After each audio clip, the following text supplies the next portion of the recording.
If your German short row should fall off of your needle and you're left with two pieces, don't worry, this is how you can fix it. Just get those two loops up on your needle as soon as possible to keep from lettering down. Put both of them on your left needle. So you want this first one is the stitch from the stockinette column, and you're going to have it on your left needle with the right leg in front and the left leg in back. And then this other piece just looks like a loop, kind of what you would get if you were doing a wrap and turn short row. So you're going to pick the loop up and put it up on to your left hand needle, and then you're going to knit two together.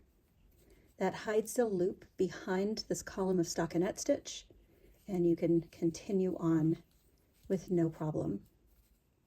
Fixing a dropped German short row on the purl side is a little bit trickier, but can be done easily as well.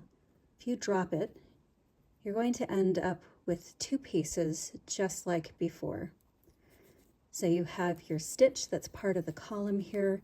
You can see on this side it's part of a stockinette column, and then you have the loop. You're going to position the stitch from the stockinette column on your left needle with the right leg in back and the left leg in front, and then slip the loop over to your left needle. Next, bring your working yarn forward, and these two stitches are going to get purled through the back loop. So my needle is going to come around back and in to the back of that stitch and then into that loop. Now I'm going to purl them together, and I can continue purling now.